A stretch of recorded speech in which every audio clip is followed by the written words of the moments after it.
We financially model everything. We predict everything, and we continue to repredict everything. And we're always so down to the cogs and costs of every little dollar and cents we're spending. We ensure that we're maximizing margin so we can reinvest it all into growth. Personalization explodes, and that could be at the shopping level, which is where you're no longer going down a funnel. You're more going down a personalized experience based around your actions and reactions. I think these are things that are going to happen this year. The prediction, I think there's going to be correction because there's going to be more privacy and regulation coming, and we're going to shift to more synthetic data. We're going to use human behavior analysis to predict what most humans would do in a specific situation. So we're going to see a lot of owned D2C retail stores open up in 2026. 2026, more D2C only brands currently. When I mean D2C, I mean e-commerce. I mean Amazon. I mean Walmart, Target.com. I mean their own website.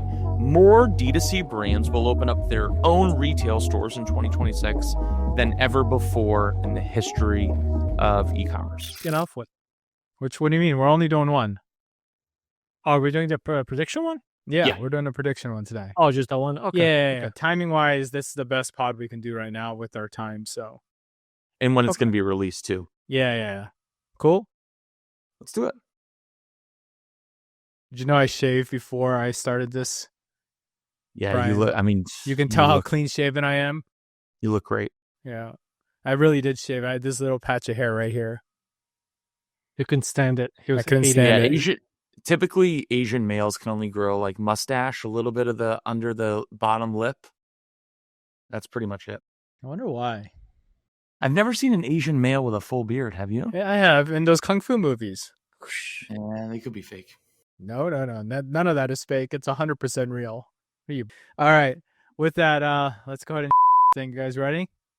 Let's do it. Yep. All right. In 3, 2, 1. Welcome to the awesome pod where we talk a lot. Ecom is the path that we walk a lot. From 4 point of views when we're talking shop. Amir from the agency and Jimmy from SaaS. John has an Android, but give him a pass. Cause he's an operator building brands like a carpenter. And that's Brian, he is the marketer. Like I said, this the awesome pod where we talk a lot. Ecom is the path that we walk a lot. From 4 point of views when we're talking shop. What is up, everyone? Welcome back to the Awesome Pod, a show about perspective from the eyes of an agency, SaaS, operator, marketer, focused on the D2C, e-commerce, and retail space. All right, boys, today we are going to do a prediction pod, and unfortunately, our boy John is out sick, I think. We think he's got the COVID or what? Yeah, I think John got attacked. What do you got? Wasn't he out somewhere like Vegas or something like last week or something? I don't know, but the picture he sent, he looked like he was dead, so... R.I.P. Well, we hope that he recovers before, I don't know, the weekend or something, I guess, maybe. Anyways, well, we're going to do this thing with or without him. We decided that we're going to move forward and march forward, and if someone's sick, can't make it, we can't make it. It is part of life. So, all right, I wanted to bring back last year's thing, and before I do that, I should probably make a little introduction. So, otherwise, besides John, we've got Emir Grusnich. He's the Prince of Bosnia, the Mayor of Chicago, the Mayor of Motivation, King of Russia, whatever the heck we want to call him. You're going too far. Too far. And then we've got Brian McDonald, funniest dude on LinkedIn. We're here, and my name is Jimmy Kim, and today our pod is going to be hot takes and predictions. Now, we did this one last year. And we did this for episode 28. We'll link that in the show notes below. It was called Hot Takes and Predictions for E-commerce in 2025. So I wanted to start off with two things. Let's do a what happened and were we right or were we wrong? So I'm going to read off our predictions from last year, and we're going to jump into predictions for next year. And since John isn't here today, maybe we'll let him do a prediction in the future. But for now, we'll start there. So let's get going from the back end of here last year. Let's start with you, Brian. You had 4 or 5 predictions last year, so let's go through them and let's talk about it. And if we agree that they either came to reality or you just missed the shit. All right. First one I think is good. It's TikTok creators are going to jack their rates up because brands are panicking. I don't know this answer. Do you? So I know that the TikTok platform fees went up. I do know that. In terms of the creators, we don't do enough or anything with TikTok. This would have been a question for John to respond to, but I do know just from purchasing on the platform that the deals have definitely increased. And there's a lot of brands now on TikTok that are selling either damaged product or product that didn't necessarily make the fit for retailer D2C, which I think is a very smart play. There was a brand that a candy brand, and their product came out too sticky, and they sold it as like extra sticky on TikTok Shop for like 80% off, but they just use it as a flush sales channel to get rid of the to recoup some cash. But in return, a lot of the deals that I've been seeing have been higher this year.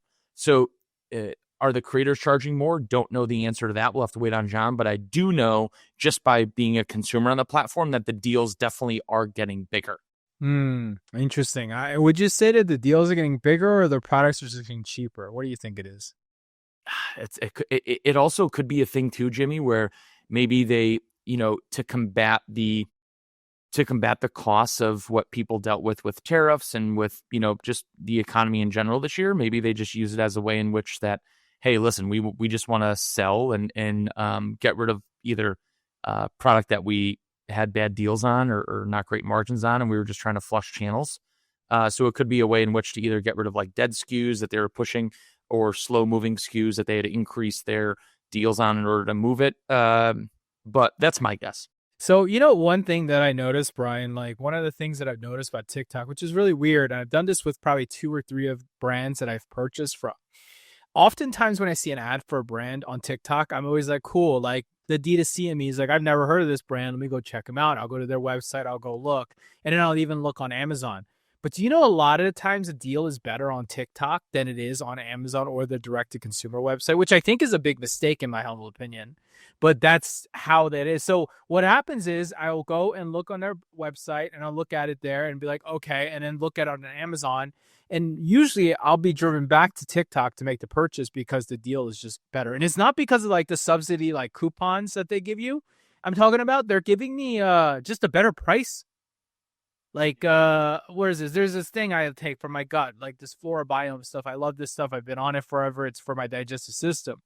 And so I discovered it on TikTok, and they sell the bottles for like, I don't know, $45, and it goes for about a month, right? It's about a month's supply. On Amazon, they sell it for $50, right? And on their website, they sell it for like $55, plus you have to pay for shipping. And so it's like, wait a minute, why wouldn't I go to TikTok and pay $45? But as a brand, don't you think like you price it the lowest in the channel where I think TikTok takes a margin from you on top of that? I don't know what it is, like 20, 30%. I'm assuming like Amazon, like they're taking a margin, right? And they're paying the affiliate at that point. Yeah. I don't understand. Yeah, it's interesting. I think it's also like a... there must be a strategy here that I'm missing. That's ultimately what I'm saying. Are there kickbacks like TikTok's might be doing on the back end? Maybe TikTok contributing to a discount or something, because Yeah, I can't figure it out. They do. TikTok will run their own deals too, but it also could be a thing where it's like, hey, we want to sort of make it an irresistible offer. We just want them to purchase. We know that TikTok has now become full funnel in terms of like discovery through purchase, and we don't want to lose any conversion on someone finding us on TikTok and then, oh, let me check them out on D2C. Now their kid draw a Sharpie on the wall and they don't purchase the product, right? So it's almost like making the deal irresistible, where they have to discover, they have to investigate, educate, and then purchase. It's probably that, and Amazon's probably the only full funnel purchase consumer platform in terms of discovery through end of purchase. Yeah, right? I mean, I think there's nothing more stronger in this market right now than TikTok. Maybe Whatnot at this point, but there's a very different loyal customer there too. TikTok, sure. You're just scrolling in bed and they hit you with an advertisement, versus like Whatnot, you have to intentionally go join a stream about a product, right? So like there's a difference in the intent there. Anyways, I think we went far left on this thing, so sorry, but I will mark that one as a maybe, because we're not sure what actually happened. What was my other prediction for this year? Okay, so another prediction for you. You and Amer had contradicting answers. One person said that there would be a 15% decline year over year in subscriptions for 2024 to 2025, versus one said that the subscription and membership will win and increase and go up this year. Yeah, so I'm assuming I was the gloomer there, and I said they would decrease. What's the answer? I'm pretty confident we're on a decrease. I think, you know what? I don't want to say it out loud, but I think Amir was wrong once again. I think the conversation that we had, from what I remember, is you were saying per brand is going to decrease. As an industry, I was arguing was going to increase. And I think it keeps going up, but I don't know. Did your subscriptions go down this year, Brian? No, they went up, Amir. Actually, per Chat GPT, and I told it to go research it for 2024 to 2025. They're saying that revenue is up, but active subscribers are down. Yes, and that was the conversation when Paul Chambers and SubSummit released a report. And that's why this is why what drives Brian up a wall when people talk GMV and revenue on TikTok Shop or Amazon or whatever is you have your, I would call it top 5 players, right? We're talking about Amazon Prime, we're talking about Netflix, we're talking about Hulu, we're talking about Sling, YouTube TV, right? Your top 5 to 7, Sure. big membership or subscription driven platforms that all have either gone up by 30 to 60% in the past year and a half. Well, of course, the category is going to look like it's going up. Sure. But in return, right, 99% of the people that play in the subscription and membership space aren't Netflix or Amazon Prime. So they could be struggling. But the category itself, if you look at like revenue, is increasing because of those businesses. So it says there's an average drop about 10%, but there is increase. And you're right, 73% of businesses increased their prices just in 2024 alone, and another 45 did in 2025 or so far it looks like. So interesting. That's a good one. All right, here's another prediction, another 3-4-way prediction around SaaS, and it was about consolidations, companies folding. I guess everybody kind of agreed with all of these, that everybody said that this would happen. So, I mean, I guess, yeah, the answer is we did see a lot of things change this year. I mean, we saw people like Yotpo is a perfect example of someone, Brian, as the recipient of a lot of great free things that would you get some shoes, you got some luggage, or you might have gotten some free food at one point or something. He never switched. And he never did anything, but he'll rock his stuff proudly because it's they're nice brand stuff. But that's probably the biggest example of it. But I guess we've seen more consolidation this year. It wasn't as bad as I thought it would be, I guess. Like, I think last year to this year, we thought there'd be more movement across it. And I don't know, you think this, Amara, but like, I don't think there's been a ton of movement. There's been some acquisitions, small ones, which are, acquisitions are very hidden under the cloth of like what it really means, right? Like, just because you got acquired doesn't mean it's positive or negative, but I would say that some of that happened. What do you guys think? It wasn't as much as I thought it was going to be. I thought it was going to be much, much worse, but there has been a lot of more in the Shopify ecosystem aggregation with smaller apps and things like that, which I think was kind of expected. But if I was to evaluate my sentiment towards this compared to last year, I would say I was wrong on it. Yeah, I think so too. I don't think it did happen as much as we thought. I think people survived. And look, dude, you know this, man. Startups especially, they'll survive and survive. They're like, the SaaS model is designed to be like a parachute balloon. So like, you can always cut deep enough to survive and operate and revive, come back out of it. And we've seen that. We'll see that, I think, this year as we continue on and companies are changing. All right. So that one, I like that one. We come back to that prediction. The only big one that went down was Builder AI. That was kind of the big story. Yeah, but that was a scam. That wasn't wasn't the same thing. I feel like there's one thing when someone's trying to run a legitimate business and they fail. There's another one when you're just outright lying. Right? Not proven by court, so I'm not the judge, jury here, but that's allegedly.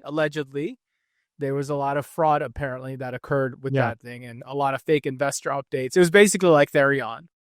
One quick thing to add for SaaS, which I'm seeing, which I actually love because I've talked about this a lot before, is a lot of SaaS companies, at least ones that I've looked into this past, I would say, like 2 quarters, along with current ones that we run, are creating more like price competitive starter packages, where before in SaaS, you either had custom packages or you had like a starter beginner package, and then it was like contact us and book a demo to whatever. There's more tiers now And there's more ease of onboarding, I would say, today in SaaS, where you can download an app, pick a package that fits as best as you can to try to save as much money as you can. And then obviously there's the custom aspects of it. But I would say that was a big change I saw this year in SaaS is in regards Yeah. to pricing, structure, and packaging. Yeah, I think that's probably the pressure from AI happening right there. Just applications are getting easier to build and they know the competition's there. I mean, let's look at the reviews landscape, for example, in e-commerce space. We've got, at the top end, we've got the Bizarre Voice, the Yacht Post, the most expensive enterprise grade. And I don't understand what makes them enterprise grade at this point. And then you've got the Judge Me's up all the way at the bottom at $15. And then you got all these little brands in between all of them. And the reality is, bro, like, they all display reviews. You can all search a downloadable thing. Like, what more do you do with your reviews? Like, what magical things? Yes, there's syndication and some of the fancy stuff that you can do. I get that, right? There's like licensing that occurs, which allows people to do that. But like outside of syndication, I don't see where the value in it in reviews is. But yet, how do you charge essentially for the same thing, $15 a month versus what I've heard people pay $3,000, $4,000, $5,000 a month for a review engine? Yeah, you're spot on. I mean, Amir, Spot you on. work with companies that have to work with Bizarre Voice, right? Like Bizarre Voice and that's what their edge is. They have a agreement and lock with like Walmart.com where they can display reviews on their site. And so I get their edge, right? They have a moat. Their moat is a undefensible contract. Whatever that contract is, it's golden. They should make sure that contract never unexpires because they control the market right now, which is unfair, but it's also important, right? But dude, most of these guys don't have any kind of special moat. That's kind of where I don't understand, I mean, the beginning when when the reviews application started to evolve, there was a separation. And what I mean is like step one, everyone just collect review, approve, disapprove, move forward. Sure. And then you had like email automations in there. You had, now they're laying like AI voices, but all of these gimmicks that any application can, spin up pretty cheaply. The other thing that really helps that, again, the entire ecosystem is caught up on is like in the beginning was integrations. Who did you integrate in the ecosystem with? Those were all like separations that made like certain applications stand out. And you're like, okay, I'm going to make my Klaviyo integration easier with Yotpo because they have an automated integration. But like now, if you have an app and you don't have the core ecosystem integrations, nobody's going to use you anyway. So that's kind of like what everyone's offering today is just a standard. Yo, OmniSend is back with some new swag. AI is now in the mix, yeah, you heard that. Smarter and better, let AI decide. Personalize every line, take your brand worldwide. How about 24/7 support? MJ of basketball, but email to sports. So sit back, relax, watch the magic unfold. Let the folks at OmniSend get your story told. Tired of staring at blank pages? OmniSend AI doesn't hit you with writer's block. Their new AI writes your emails, personalizes content, and builds customer segments instantly. Just whisper who it's for, and AI figures out the rest. Join 125,000 users already winning with OmniSend's email, SMS, and push notifications. Backed by 24/7 amazing support, visit omnisend.com today. Yeah, and realistically, outside of your like Oracles and NetSuites of the world, which obviously as tech advances, I would say the next like 3 to 5 years, NetSuite will still dominate because it's just such a tough space. And it's such a space where every business is unique in what they need from the capability side of it, right? Even us, like 70-80% of it is in the box, but then like our team has to build out, different shit for it. But outside of that, for the most part, everyone's like the things that used to separate people during COVID now are what makes you like everyone else. Yeah. Right. Yeah. It's just gotten easier. And I think that's attributable to AI, which we'll talk about in a little bit here. So the next prediction was Meta. Meta will stay king. What do you guys think? Basically, that's the long TLDR from last year. You guys, two people, you and John said it. Was Meta still king this year? I think it was. Still continued to dominate. Sure. And I think it's interesting because the more I think about why Meta is king and why a lot of brands run on it and different things, not only age and buying demographic, it's the intelligence of the platform. And even though we hear every year that Facebook is dying or Instagram is dying or any of this, it's undeniable. Like the people who spend money are really still on those platforms today. Yeah. So That is nothing that was wrong about that. That's undisputable when you come down into it. For sure. All right, so let's keep going here. Let's look at another one. We've got social commerce being a competitor to China. China, social commerce, Shopify. I think this one was thrown on a curveball this year because of the thing called tariffs this year, huh? Basically, the prediction was that China would be hyper competitive. This was like when we did this last year, Temu was on the rise. Remember? Yeah, Brian was doing shopping sprees for $20 and spins for $300 and buying $350 for $10. And so, yeah, the crazy. Remember, you were wearing watches that were falling apart. Well, your prediction was that China would take over and destroy Shopify, but turns out the tariffs have stopped that. So I think you're wrong. That's all. Oh man, that was oof. Yeah. Those are the days. Those were the days. Yeah. Those were the days. All right. John had a prediction around a continued run-up of cryptocurrencies, and we'll see another push for companies trying to convince brands and SaaS companies to accept more coins. I don't.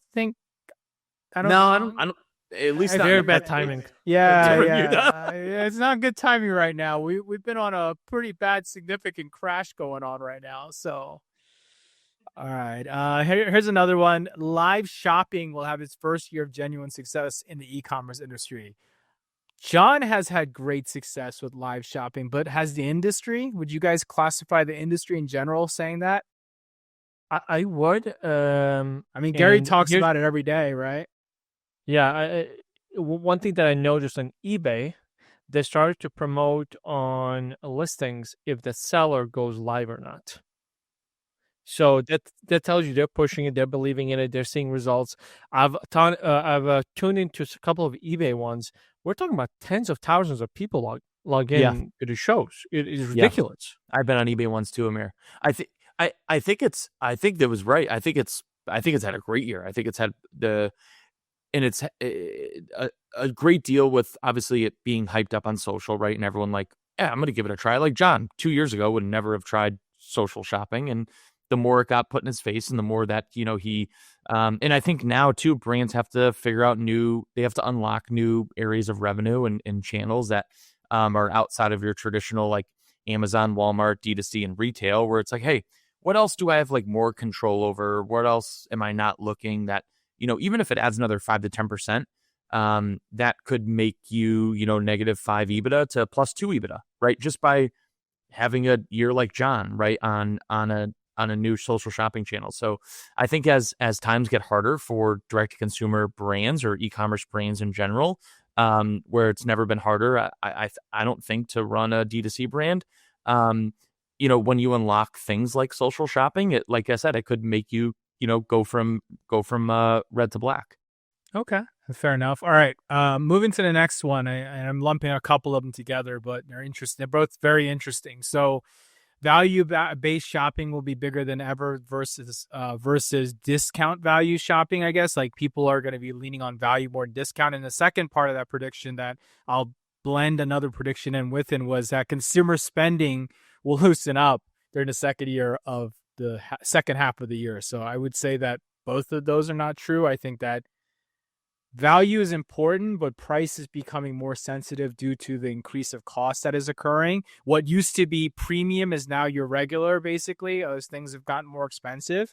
And so I would say that, and I don't think consumer spending is up. I mean, second half right now, we are in a negative, downward consumer confidence trend right now, ultimately. Yeah, but we are at one, I forgot, I think the last 40 or 50 years, the lowest consumer sentiment. Yeah, consumer sentiment of like finances and stuff. It's tough right now. There's no doubt. I mean, we're in a really interesting place. I don't think it's the bubble of, I know this is the controversial thing, but like AI bubble and all that stuff happening. I don't think that's going to be it, but like definitely consumer confidence is definitely a change. There's this whole Japanese yen thing that's happening. So based on when this pod comes out, that could change a lot of things that are happening right now in real time. So I'm not sure what will happen, but that leads me to the last prediction. The last one here from John it's not the last one, but this is one of the last ones, is game over for a lot of brands, expecting a lot of companies to fold in 2025. Have you guys felt like a lot of companies have folded in 2025? No, I don't think so. I mean, maybe ones that we've never seen or heard of. But in terms I of think like sizable ones that people know of, a lot of I them don't are think hurting. so. Now, could we say that they've, had a bad fiscal, or will they have a bad fiscal or calendar 25 financially? Maybe. And to be fair to John, it could have been like, it depends where this year ends for, I think, for some brands, even to some that I talked to. I think could be like a make or break. Plus, there was a lot of challenges with tariffs, with everything else going on, with consumer sentiment being down. Brands took a lot of curveballs. Yeah, but founders are like roaches. Like we just survive. Like you just find ways to duck under that rock and figure your way out. So I'm not surprised that we didn't see people, and especially the whole idea. Like, here's the thing: there's a lot. I would agree with John that there's a lot of brands that are not doing very well. They're failing. They're unsuccessful, but they're not going to give up as founders. This is the difference. They're gonna stay scrappy, stay lean, go down as small as they can, and just survive like good cockroaches. And that's what makes a great founder anyways. Like you're gonna have issues, you're gonna have challenges. If everything was only on the up and up all your life, you wouldn't be starting an e-commerce brand because you'd be too smart for anything else. So I would take it as like a positive, even with consumer sentiment being down, and even if some brands are struggling, I think it's probably the first time, at least, since I've been in ecom, call it since 2018, that like people have been forced to, I think years past, founders have been either like marketers or sales guys or fundraisers or whatever. I think it's forced people to become operators. And I think not a lot of founders before this year had to be, pushed into a corner to be like, hey, now you have to actually operate the business instead of just like creating and selling product or marketing the product. So I think it's actually done. I think it's done really, I have nothing bad to say about it because I think it's really transformed, especially the younger entrepreneurs that launched when money was free during COVID that didn't really have to face this. Now they're facing it, and it's going to make them better operators and founders ultimately. To add to that too, I mean, I don't much probably obviously share, Brian, that you guys went to Packer. You guys aren't doing that anymore, and you used to be very much against. We're actually seeing that, like me talking to a lot of operators, a lot of founders, that they're looking like, hey, how can I buy a machine that can replace $200,000 worth of salaries? As an example, shifting that. How can I go to a 3PL? How can I do that? So I think everyone is focusing, which I think is the right activity, on the things we used to not ever talk about, like the small points that are hidden in the P&Ls that everyone looked over because it was all about going back to Meta. How is Meta performing? ROAS is there. We're killing it. For sure. Now that everything went down, I think we're kind of looking under the couch cushion per se to see where there's $1 or $2 to save. And it's not just that. Like let's be honest. Like the rise of people talking about financial literacy this year, right? We've seen our buddy Taylor Holiday do this plenty of times, but like he used to be the only one too, Jimmy. Yeah, now there's a bunch of people starting to talk about it. It's this CFO and that CFO and this person who does this. And like, look, business is business. But what I am finding more and more of these days is like, there are businesses being stood up, agencies that are basically fractional CFOs for e-commerce that are successfully growing and scaling and helping people to understand data and engineering. I think I told you guys this before when I, way back, 4 years ago when I first True Classics was on the explosion. I remember sitting with Ben, standing next to Ben one day, and I said, Ben, what's your secret, dude? Like, what's the secret to True Classics like blooming success? He goes, data. P&Ls, finance. And he's like, this is Ben, right? Ben, this is where Ben comes from. And he was basically like, we financially model everything and we predict everything and we continue to repredict everything. And we're always so down to the cogs and costs of every little dollar and cents we're spending. We ensure that we're maximizing margin so we can reinvest it all into growth. And, they grew to 300 million before they took $1 in. And then they recently took money in from private equity. But like, they took a significant amount of dollars in revenue scaling using math. So I think that definitely came into place. All right, I got a handful more, and then we'll jump to the new 2026 predictions. All right, creator-led software and creator-led brands will be on the rise this year. That was one of the predictions. You guys agree? I mean, some YouTubers I follow, and especially in the 2A space, definitely came out with stuff, but I wouldn't say it was like a plethora, but I definitely saw some new ones. But yeah, on the software side, I would say on the software side, we saw explosion of founder-led brands this year. people trying to figure out distribution and using their status. I think that's definitely a louder area. So maybe on the software side, we saw that. All right, prediction number 2 here, another one. I'm pretty proud of this one because I called this one, but Google search ads are going to be less relevant in 2025. And I think that that's true. We saw the AI attack and the changes that are occurring right now in the market. So I would say Google search is starting to becoming, what's that? If it's minimal, it's only like 0.15% of the search market. What's that? AI. Well, for direct searches for products, right? Is that what you're saying? For services or products. Interesting. So you're saying it's still minimal. It's still very minimal. I think so. So I think this is what's still happening. I think Google, and they coined this word a long time ago. They're still dominating what's called micro moments. When somebody needs a solution right away, you go to Google, it solves it for you. Amazon has taken that a little bit with the product, not a little bit, a lot with the product. I think with AI, the habit is still, let me get to the point until I switch to owning that micro moment. I don't think it's still there. I think a lot of people have conversations, but I don't think they're applying it like technocrats are. Like, I'm actually doing a lot more product discovery using ChatGPT or Perplexity. So this is very interesting. So Google searches are up. However, it's the first time in over a decade that Google's engine market share is below 90%. They typically trend between 92 and 94%. This year, they're below 90%. However, their search volume has increased from 25 to 24. So that just means there's just more search going on. And that what that tells me is there's more avenues of search, and all new advancements with whether it's AI or whether it's Amazon getting better or Walmart or whoever getting better. People are asking more questions. People are investigating more than they did before. And I see that too with even like my mother. I bring my mother-in-law and wife up because I think it's like a pretty good indicator on like the economy with women. Whether it's Alexa this year or ChatGPT this year, or now on Amazon, they finally figured out you can just type in like girls' birthday toys age 5, and like they think it's the coolest thing ever, right? So I think the awareness in search has evolved, but now there's more avenues in search. So even though Google's increased, now they have just 89.7% of market share on search in comparison to their average of 92 to 93% over the past decade. So that's pretty cool. Okay. That's an interesting stat there too. I mean, I think it's all interesting mostly because, like, you know, if you think about all the split of what e-commerce means and like how people are going to search, I mean, Amazon dominates, right? I think Amazon's 38% of the market of e-commerce. And if you put all the Shopify stores together, they only make up for like 6% of the entire e-commerce GMV of the world, basically, right? Like, it's a very small sliver. And so I think that people like Amazon or like Walmart, I think Walmart's about 7-8% too of the market. You take people like that and they're going to innovate on how to make consumers spend more money and so forth this year.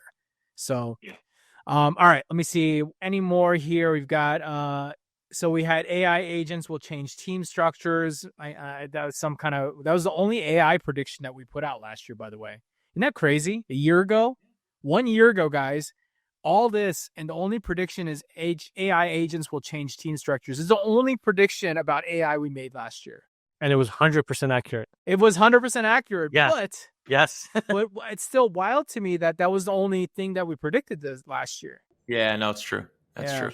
So crazy to say, it was in its infancy. Yeah, it was. It was a year ago. It was in its infancy, right? And look how far it's come. Yep. So I would say we got about 50% of them right overall, looking at it. Yeah, we were pretty solid. Yeah, we're pretty solid. There was some weird off ones. I would say that looking at these, Amer probably ran. It pains me and Brian to tell you this, but you're probably the most right this year because you were the most broad and generic. You didn't take any risky ones. John was off the wall. John was like, brands will die and this and that, and so there, But to be fair, that was a little bit of a sentiment because people were not, I share some of that sentiment with John. It does say TikTok. Oh, here's one I missed from you, Amer. TikTok will be acquired by a U.S. company in 2025. It did happen. or it's happening, I suppose. Yeah. No, that So was right. yeah. Okay. Not bad. Yeah, Yeah, you're yeah. most right, I think, overall. Looks like yeah. Good for you. Good for Amir. Good. Let's move on. Good for him. All right, we'll move on then. Yeah, exactly, Gary Vee. All right. That's well, enough. Yeah, you must be bleeding edge. I mean, bleeding. Which one did you hear? All right. Seeding edge. Seeding edge. All right, guys. Let's talk 2026. And unfortunately, John won't be here to put his hot takes in, but maybe we'll ask him in a future pod if we have time in one of these. But all right, we'll go around the room. Let's start with each one, because I looked at Amir's and it's all like cap case and crazy looking. So I'm gonna let Amir start. I don't know what the hell you're talking about. These words are too big for me. So what's your first prediction? Okay, so mine, I'm going to talk about it from an agency and service standpoint, because you have a similar prediction that you listed. So I'm not going to get into the consumer one. But my big prediction is that there's going to be, or has to be, a shift in user experience and the way we approach conversion rate optimization and funnel marketing, because that funnel is not going to be split into two different tracks. One is the human track that exists today. The other one is the agentic track that is going to be dominated by, of course, AI shoppers. And I think we're going to have to figure out, where do we go in order to really achieve the best conversions. I did actually a little bit of reading on this couple of weeks ago, and Google was reporting even that conversions are higher when an agent is leading them. So I think if we start to see those patterns happen and AI becomes smarter and evolves more, are we going to start to market towards AIs more than we do to humans, which is going to be something interesting. The other component is AI currently, which is really scary, just how we finish this with 1 year being in of this like explosion. We're still, or it is still, consuming human data and behavior.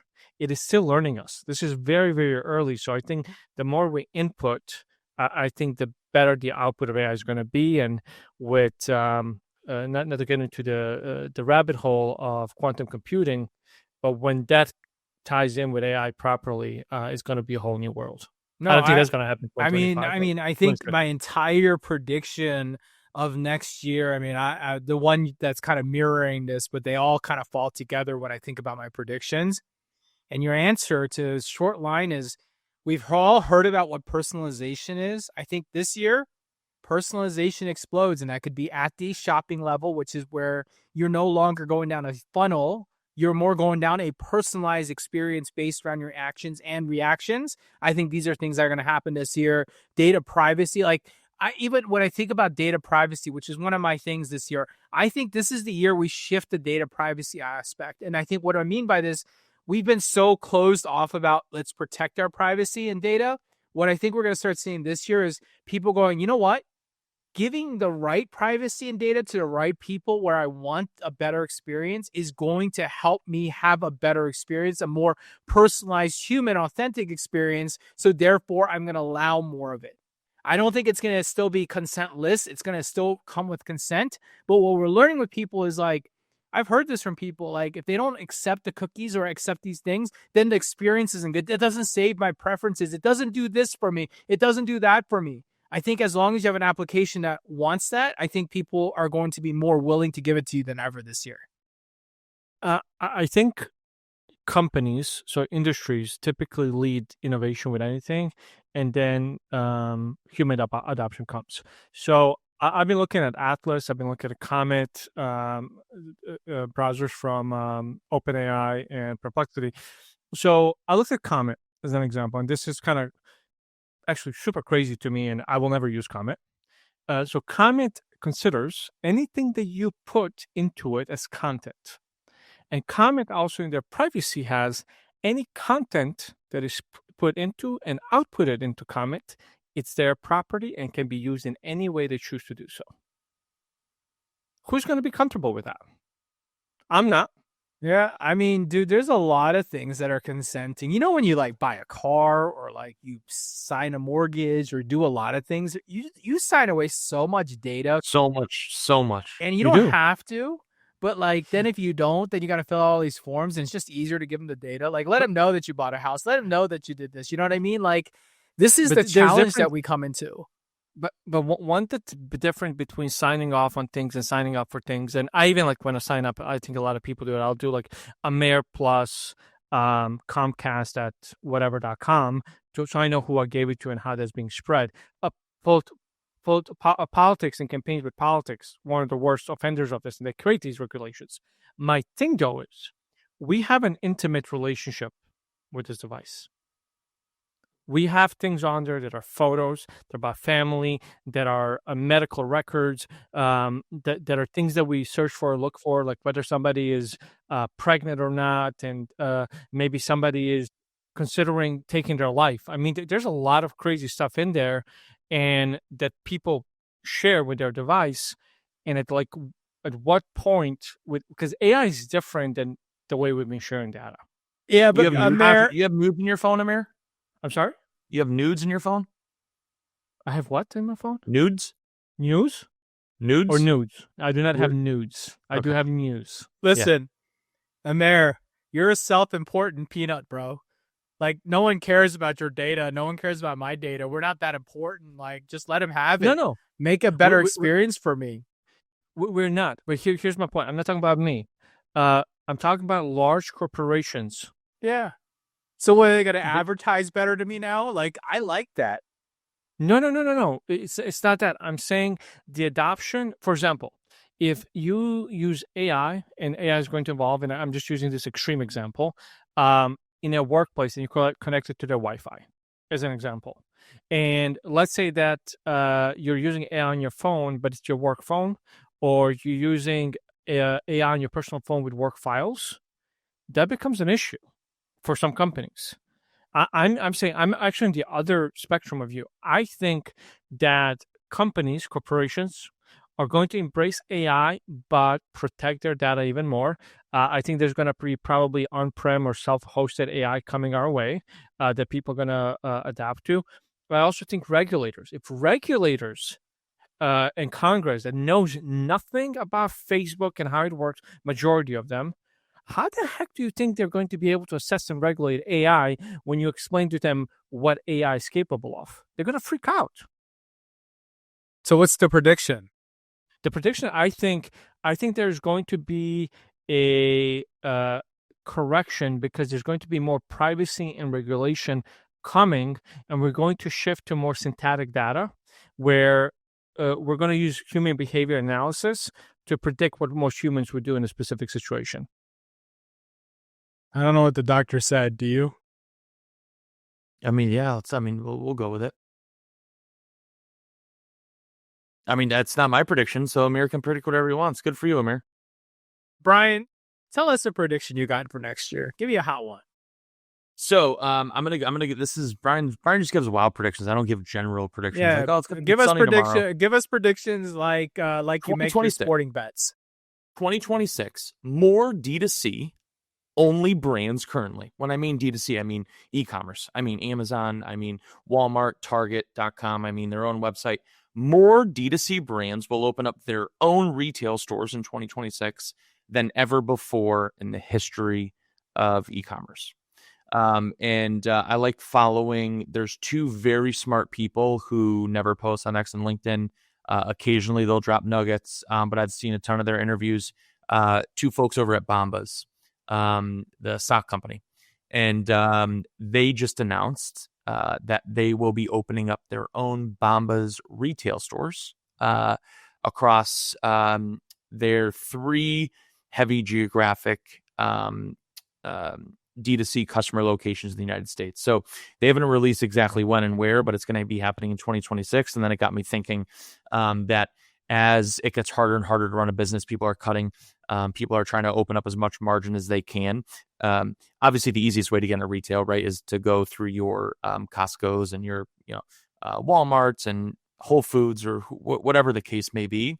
However, on the inverse side of that is a lot of folks have been working so hard over the past 10 to 15 years, growing their own brand. And they grew it so big that they have such a loyal following. And the best way in their mind to open up margin and to acquire other assets outside of it is buying, because deals right now on commercial real estate properties are incredible. even though the interest rates aren't great. So the inverse side of residential right now is on the business and commercial side, is you can find some really good locations in strip malls that a lot of people are taking advantage of. So I see this as like a double down on assets, especially as rates drop a little bit and the market figures its way out. But price wise, to get into your own retail store is gonna be a thing that I don't think people thought about before. It was an easy lever of saying, hey, Costco, take 30%, 40% of my margin, go sell it, But then you get to that scale, and we look at costs and we're at almost probably a very small scale. Well, you're not only giving Costco, like for an example, when we see Dude Wipes, Sean at Dude Wipes post, we sold $30 million at Costco. Cool. They took 40% of that, right? 30%. Now you have to pay people, a team, to run your Costco channel. Now you have to give a dividend or a cut to the buyer, whoever that got you into Costco. Now you have to pay for the merchandising inside Costco. Costco's not paying a dime for that. So the more and more you compile onto this and squeeze the businesses are like, dude, we're not making much at all. Well, you've already grown such an established brand like Bombas, for example, right? We're talking about tens of millions of customers. Hey, we already have the people. We'll open up a store wherever we want. We'll own the real estate. So now we're acquiring assets. And now we only need a few employees in the store, and we're going to sell our product at 100% margin. So we're going to see a lot of owned D2C retail stores open up in 2026. Okay. I mean, I think it's a strong point. I do think it's interesting to see. I mean, we had our friend Curtis on this pod, and we talked about with Portland, with Portland Leather Goods and their stores they've opened and other people opening stores. I think it's interesting, man. Like, I do understand a point of going into retail, but at the same time, I feel like you add a lot of complexity into your business once you add retail into it, right? Like if you don't have retail, because I've had both sides, right? I went from retail to online, right? And we went from retail to online to fully online, and we closed down our retail storefront because the retail side was extremely hard. You add this weird complexity of things that people never think about. We're not talking about product or staging or buildings. We're talking about employees and retail employees. And I mean this in the nicest way, but retail employees that a D2C brand is hiring is probably not going to be at the top tier quality. You're not attracting A+ great talent. You're attracting young talent that could be hit or miss. Not saying they are great, but when one doesn't call out, one gets sick, one does this, one does something stupid and like offends a customer, or does something like crazy with inventory and steals it. Like these are all examples of things that I dealt with when I was in retail. Yep. And it's extremely hard. And I'm not sure if the dollars are worth the output, because let's just say, Brian, I've got an amazing retail store, right? I don't care how good your retail store is. Let's just say you make $1 million in that store. What are you really netting? 100, 200,000 maybe max, right? What if I would have spent that same dollars into my online presence or my online side? Could I have outputted more EBITDA? Could I have outputted more down? And the short answer is yes, I think, in my humble opinion. Yeah, I think as your like customer acquisition cost gets higher, all these other channels are taking more money. Yeah, but retail and front end human person traffic, it seems to be the worst kind of CAC, man. Like I had 100 people walk by my store and 2 people came in and 1 person bought. Like, is that really good?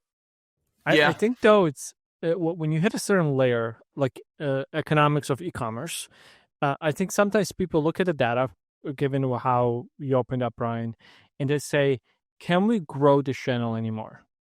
How much more can we truly grow? Bombas did what, 500 million last year? So, something like that. It's crazy. Crazy for socks. Yeah, for socks, for undergarments. Good for them. And then they maybe looked at the traditional retail, the Costco models, whatever. They looked at all of these different distribution channels that they have. And it's like, okay, how do we hit that $1 billion mark? It is, to Curtis's point, it is not what we did for the last 10 years. We got to try something extreme. And they can open 50 stores up, and each store ends up netting $250,000. Well, what's pretty cool, what's pretty cool too, is our director of retail sales, Rob, him and his wife had a store in Brooklyn for like 20 years. And they used to have like 3 or 4 employees working there for a typical 10-hour retail shift. And now they have 1 with the Shopify scanners. So they have 4 scanners in the store with 1 employee. People go around, scan their products, swipe their card. Someone verifies at the counter. So they cut down from 4 to 1. So you're seeing cut in retail now with advancements in technology. And now you also have assets, right? So we've been a part of a couple calls recently, just like Adam's like, creating this like advisory board or whatever. And a lot of companies now investing, especially in CPG, are like, what are your assets? So if I were to go to True Classics and say, hey, what's your true assets? The t-shirts? I had no That's idea really what their building situation is Yeah, like. like do you lease? Do you own? So now as we evolve, I think with part of that business- investment, by the way, that they took in recently was to actually open their own manufacturer.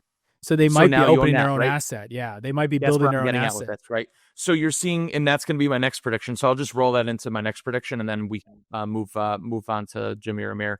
But I think more people are going to own their own manufacturing, because it creates a value asset for either acquisition or investment or an exit, where people come to us where they're like, hey, here are the numbers you have to hit. Here's what you could be worth, because we go to someone that's like a D2C brand that could be 5 times our size, and they have a co-packer. They don't own any of their real estate. They don't own any part of their process besides the actual brand and their email list, essentially, right? Their subscriber list. Those assets are actually becoming less and less worth in value. So the last call we had, he was like, hey, listen, your subscriber list and your email list used to be worth 800 times more or 800% more during COVID than it is today. Because if I were to acquire that business, I don't own anything. Right. And we went through this whole thing. I filled you guys in on. I can't name the company, but they don't own anything. Well, what does Almost Pride own? Well, we own $4 million of land and real estate. We own $3 million of machinery.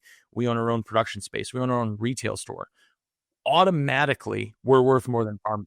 We have more assets than Farmer Stock, for example. They don't co-pack, they don't ship, whatever.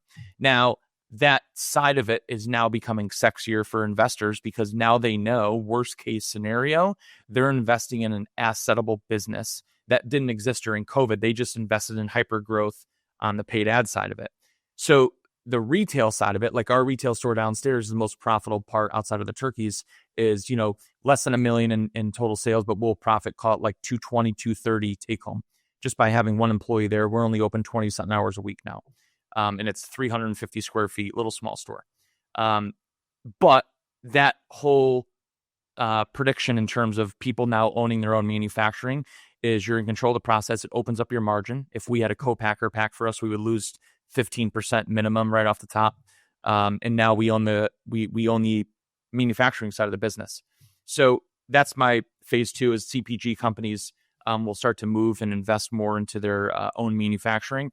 And say what you want about the politics side of it right now, but there is a lot of opportunity in a subsequent amount of states in the Midwest and down south to build warehouses and manufacturing facilities that are available via grant, state and federal, where you can get some really cool stuff built today. It's just a matter of going through that process that a lot of people were scared of before, because they didn't have to face it before, right? So 2018 through 2022, it's like, grow, grow, grow, grow, grow. I don't care if Tony in China makes it. I don't care if we're shipping out boxes in Tallahassee. Who cares? I'm going to hire a $250,000 CMO. I'm going to hire a $400,000 CFO. We're just going to grow, get lean, or grow and sell. Well, now it's like, dude, we got to make money. And we have to own something, because a lot of people on ecom and D2C, when you go on X and LinkedIn, they don't really own anything. Like if you were like, hey, what's your business worth? If you were to die today, and I were to buy your business, what am I going to buy? Your tumblers, your t-shirts? You don't own anything. So there's going to be a shift in that regard. I know that was long-winded, but yeah. So the rise of brand assets and different things behind that. I get that. I'm on board with it. agree, That's a good one. But don't discount brand value. Brand carries weight. yeah, I think for some, Amir, I don't think for 98. I think for like 95% it doesn't. I think for 5% it does. Yeah. Well, I don't mean, we can talk about that for real quick. I think that's an interesting topic, because That's a good topic, Amir. You guys know about Radio Shack, what Pure One, a couple of these other brands that were owned. Do you know that there was this company, a group that owned it, right? This guy from Tai Lopez. You guys might have heard him here in my garage. You know what I'm talking about? America? Yes. Yeah. Yeah. So he got recently caught up in the SEC, and I don't know all the details, what allegedly happened, all that stuff. But he bought all these brands when they went distressed right before COVID, and he bought them and then reopened them with generic products, generic brands, just to sell and put things into the product. I'm not sure that those brands, even though we grew up with them, like Radio Shack is a perfect example. Why did you go to Radio Shack? To find precise needs. I need a little clip for this thing. They had that there, right? It was kind of like Fry's, same thing, right? And Fry's is gone too. And so, like, I don't know if brand carries the weight the same way in that I would say that it carried for our generation, like the older generation to the younger generation. Brand seems to be less important. I still consider saying this. Like, I think personality and creators or whoever the founder face, like the brand is different than it used to be, where a brand used to be symbolized to a store, a brick and mortar, a product. It's more now going down to like the humanized level. I don't know if that makes sense. To a degree, I would ask you a question. What shirt are you wearing? Who am I wearing? True Classics. True Classic. Yeah. True Classic. Same shirt. Under Armour, black. baby. Under Armour. So here's my question here. I think with the Radio Shacks, with the Pier 1s, with the Marshall Fields in Chicago, those are the boomer brands. Well, those are also not brands. They were retail brands. They were stores. They were like retail marketplaces. They were Yeah, marketplaces, stores. right? But you talk to a boomer, they're going to be like, oh, Radio Shack, let me tell you a story. But if True Classic or Bombers, for example, were available for pennies on the dollar, and we are the generation that are growing up with them, you'd be stupid not to buy it. Yeah. I mean, I'm not saying it's right or wrong. I'm just saying that doesn't always quantify the It doesn't value always. of the company, No. right? Yeah. With Like certain ones, it does. I think real physical, tangible items like Brian is talking about is more going to make sense. I also think it's like, I think, Amir, you're right. I think it's, now that I think about it, though, it's slowly become the even older generation. When we first bought our home, RIP, grandfather passed away, old. When I bought a Sony Bravia, if you guys know the line of Sony Bravia TVs, bought a 75-inch. It was like the biggest purchase I made in the home. I was all excited. I put it up 2018 right in the wall. I go, this is beautiful. My grandfather walks in, he goes, why didn't you get a Toshiba? I'm like, do they even still make TVs? They're the best. Yeah, maybe 45 years ago when like the first TV was invented, right? Then what happened is Amazon now has trained the boomer market that used to be big brand. And now my dad's like, cell phone charger on Amazon. Buy. He doesn't care if it's an Apple. That's what I'm saying. Charger. He doesn't care what So brand. now the brand equity that used to be the boomer generation, because my dad used to be this way growing up. He only used to buy Toyotas, right? Only used to buy Toyotas. That was it. Now he's like, dude, whatever's got the best deal, the best, whoever can give me the best, whatever. But that's cyclical. That's generational. But so that's what I'm saying. That's what I'm saying. But now it's even carried down further in generation. Like my wife, when she birthday parties, needs home decor stuff, needs clothing. She'll go on Shein to get kids' clothes. She'll go on Amazon and get party stuff. She's like, she just doesn't care what brand it is. Now we're so set on price and convenience that like the brand side of it, even True Classics got big because they were the first in the space, right? They're the first one to get into, and then Built came a little bit after, and now there's like a bunch of them, right? They're the first ones. Opposite, actually. I think they might have been the last one into the place. Didn't they get in 2017? Yeah, I think Cuts maybe 2015. Built was like 2015 or 2014. So actually, they were last to come in.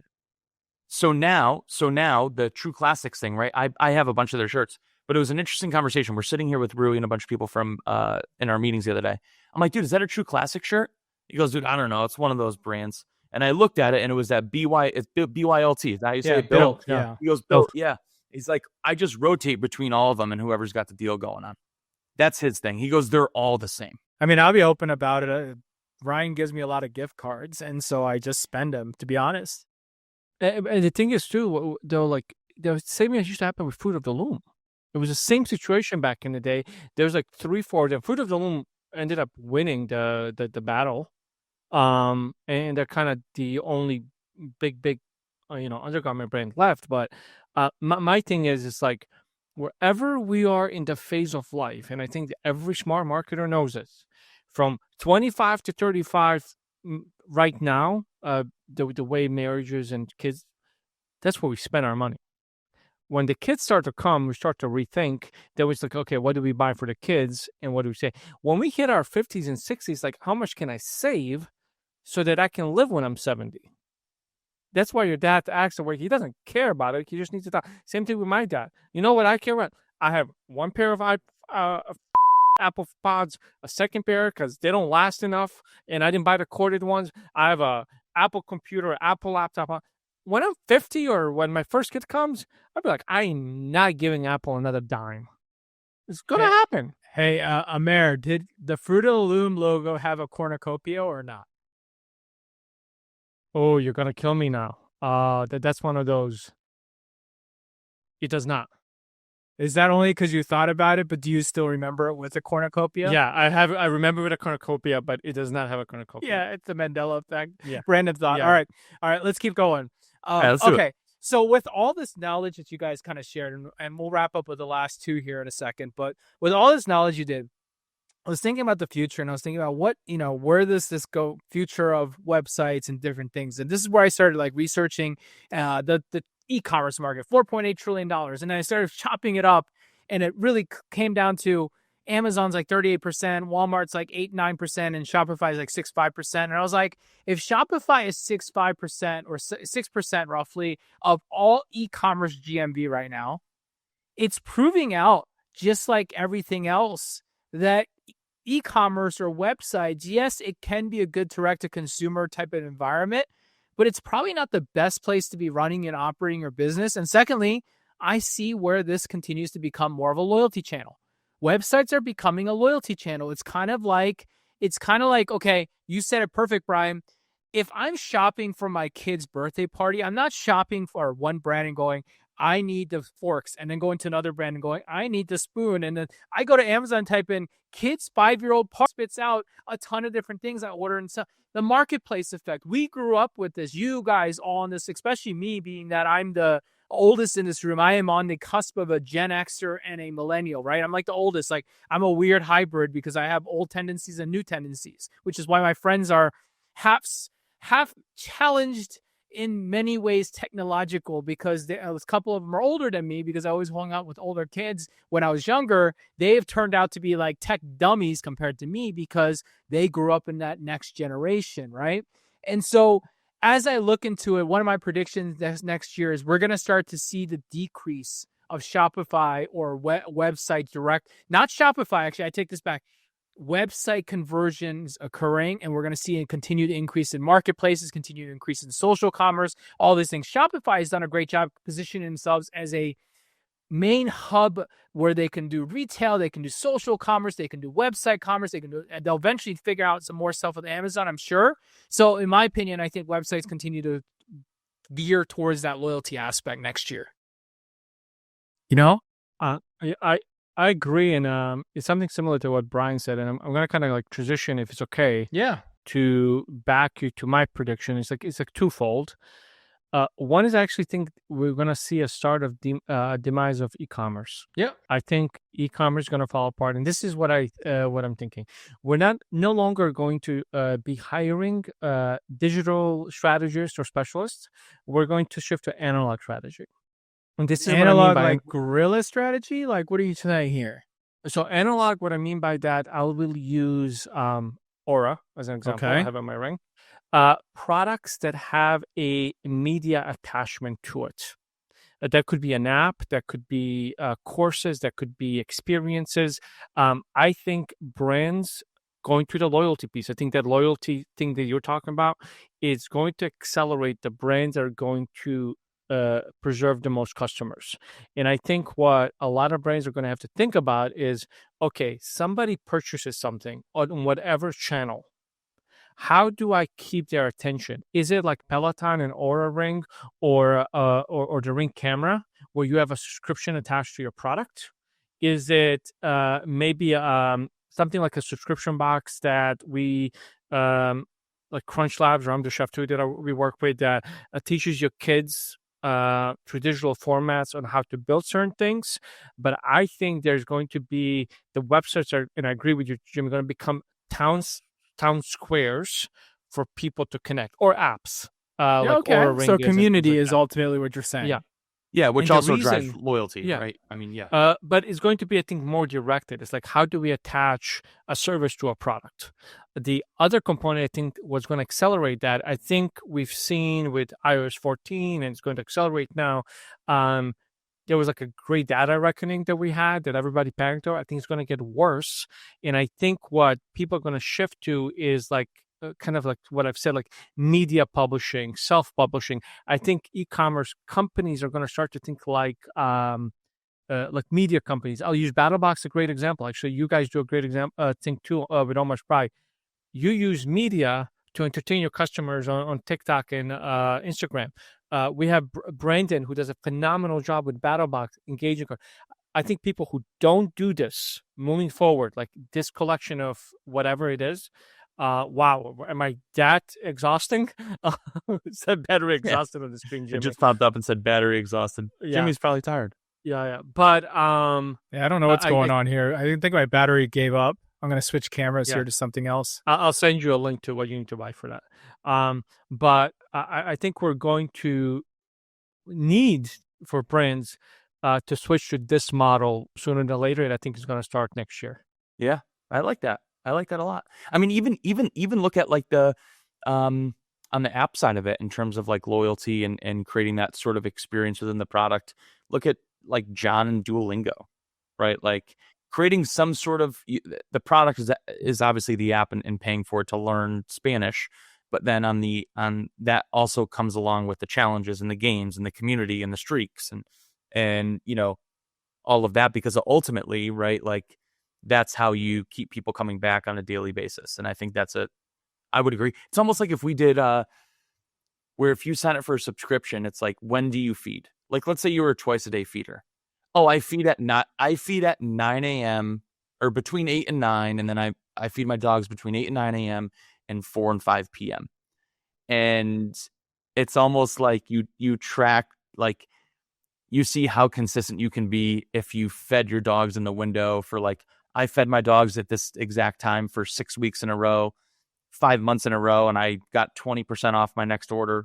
Well, stuff not like even that. You actually thought about this, and you're looking into it. It's a whole data play that you're trying to do with the food. Well, the data play is going to be huge. Yeah, it's going to be a long process. But It's the exact same thing. Yeah. And I think a lot of more companies, I hate to toot your horn, but they need to think like you. It's like, okay, I know this is my hero product, but what comes with it? And if we spoke on the phone earlier, and maybe we can talk about this on the pod. It's a similar way, not media, but like Crocs makes $250 million on those little pins. It's 10% of the revenue. $250 million on pins. I hate those things. Put on your shoes. I hate those things. But yeah, you're spot on. Yeah. So we'll see. I think these are some good predictions, boys. Any more? Brian, I've got retail assets. What's your last prediction? Give me one more before we fire this thing out. So this one's going to be pet specific. And this is another wild take, but we're either going to see, I don't know if the actual transaction will go through, but we're going to at least at minimum hear rumors of a transaction going through where Amazon or Target will buy Chewy. So Chewy now is okay. So you're saying Chewy will get acquired? Aren't they? They're public now, aren't they? Chewy? I thought Chewy's a public company. I think you're right. So too. Let me see.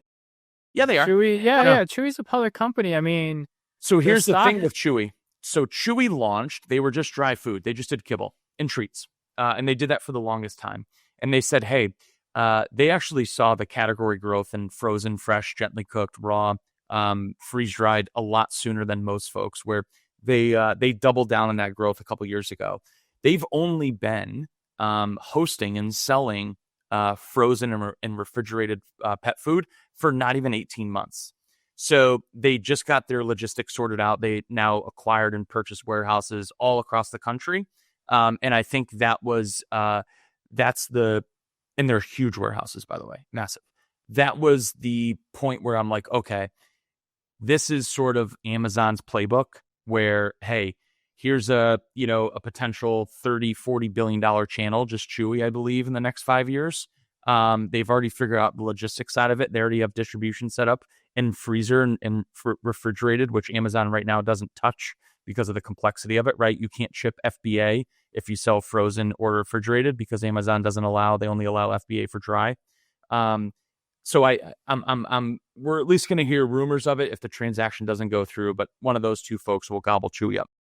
Yeah, I mean, they have a $14.3 billion market cap. So, I mean, it would have to be a Target or a Amazon that would have to buy them just purely because of how expensive that thing is. Oh, yeah, for sure. Yeah, and it's going to be a continuous, at least 10 or 20% year over year growth market, at least the way that fresh and frozen raw is going. So it's Amazon's playbook. Let's let someone figure out, build it out, and then we'll just buy them. As much as they've grown, though, they have stalled in the last couple of years. Yeah, their stock is not. I mean, they were peak stock 2021 like everyone else, and then they kind of fell down. Yeah, but I would say if you look at who they were, Amer in 2020 to now, they're pretty much flat. Oh yeah, I mean, it's incredible what they've done. I'm not taking away anything from them, but yeah, it's kind of wild. They're bigger than all of independent pet retail, which is 7,500 stores. Yeah, that's crazy. That's interesting. How big. Well, we'll see what happens if they do get acquired. We can come back to this pod and we can talk about it. All right, boys. Well, I had to switch cameras. My camera went out. I think I need a battery thingy, but we'll talk about that later. Amir said I'll send you the link. Send me a link of whatever the heck I need now. But I feel like I've been pouring money on this stupid camera and I can just use this beautiful Mac camera. Anyways, with that, guys, for Amer, Brian, my name is Jimmy Kim. Thank you guys for tuning into AwesomePod. Like, subscribe, follow, comment, yada, yada, yada. This is awesomepod.com. We'll see you on the next pod. See you later. Adios. Ta-ta. Amigos. Welcome to the Awesome Pod, where we talk a lot. Ecom is the path that we walk a lot. From 4 point of views when we're talking shop.